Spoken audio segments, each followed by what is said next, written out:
Hello friends, मैं doctor Umakant व्यास आप सभी का ई स्कूल के वर्ड पावर सीरीज में स्वागत करता हूं। स्टूडेंट्स, हम सीखने जा रहे हैं 5 मिनट में 5 शब्द, 5 words in 5 minutes, and this is our 20th session. Students, आज के हमारे 5 शब्द हैं redundant, gregarious, sporadic, cajole and vilify.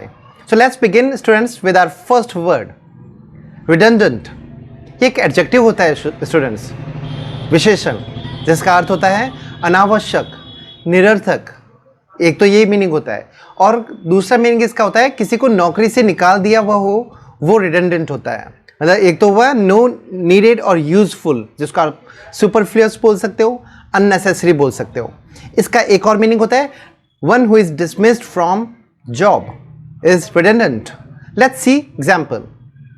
His speech has much redundant details. उसके भाषण में बहुत ही अनावश्यक डिटेल्स, जानकारियां थी। एक और example, the pandemic made many workers redundant. इस विश्वव्यापी महामारी ने कई लोगों को बेरोजगार कर दिया है, नौकरी से निकाल दिया है। अब बढ़ते हैं नेक्स्ट वर्ड, ग्रेगरियस। ये एक एडजेक्टिव है, विशेषण है। ग्रेगरियस उस व्यक्ति को कहते हैं जो बहुत ही सामाजिक हो, सुसामाजिक होता है, सोशेबल जिसको कहते हैं, या फिर वो जो झुंड में रहना पसंद करता है, या ये जानवरों के लिए भी यूज होता है, झुंड में रहने वाला व्यक्ति, liking to be with other people of the same kind. इसको फॉन्ड ऑफ कंपनी कह सकते हैं, सोशेबल हो गया। एग्जाम्पल देखते हैं, you are gregarious and fun loving. तुम बहुत ही सामाजिक और मजाक पसंद व्यक्ति हो। एक और example, these animals are highly gregarious, कि ये जो जानवर है वो बहुत ही ज़्यादा एक साथ रहने वाले, झुंड में रहने वाले जानवर है। अब बढ़ते हैं आगे next word, and our next word is sporadic. Sporadic का मतलब होता है अनियमित, जो रुक रुक के इंटरमिटेंटली होता है।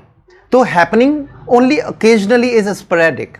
इसको आप इंटरमिटेंट बोल सकते हैं, कंटिन्यूअल बोल सकते हैं। तो एग्जाम्पल देखते हैं इसका, there have been sporadic violence in the city. शहर में अनियमित मतलब थोड़े थोड़े रुक रुक करके वायलेंस, हिंसा हुई। एक और example, her attendance at school was sporadic. उसकी स्कूल में जो अटेंडेंस थी, उपस्थिति थी, वो अनियमित थी। तो स्टूडेंट्स, ये था हमारा third word, and our next word is cajole. तो कजोल वर्ड है, ये इसका अर्थ होता है किसी को बहलाना, फुसलाना, या किसी को कोई काम करने के लिए परसुएड करना। तो to persuade somebody, to coax somebody is cajole. Students, याद रखना, cajole somebody into doing something होता है। मतलब अगर आप कजोल प्लस पर्सन करते हैं तो उसके बाद में वर्ब आएगी, वो आईएनजी फॉर्म आएगी। Example, she cajoled me into sanctioning budget. उसने मुझे बजट सैंक्शन करने के लिए परसुएड किया, मतलब उसने मुझे फुसलाया, मनाया। Next example, it was difficult to cajole him into consent.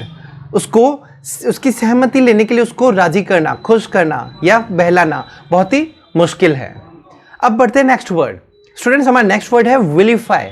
विलिफाई हो गया, एक वर्ब होती है जिसका अर्थ होता है, आप कह सकते हो कि किसी के बारे में कुछ बुरा कहना, है ना, अपमानजनक शब्द कहना, to say defamatory things about somebody, to speak ill of, जिसको डेनिग्रेट बोल सकते हैं, स्लैंडर कहते हैं, वो विलिफाई होता है। Let's see examples. He was vilified as a monster by the writers. मतलब उसको राइटर्स के द्वारा, लेखकों द्वारा एक मॉन्स्टर के रूप में बताया गया। We must not vilify him in public. Next example, हमें उसको पब्लिकली उसके बारे में अपमानजनक शब्द नहीं कहने चाहिए। So students, these were our 5 words. I hope that you have learnt it well and you are connected with us.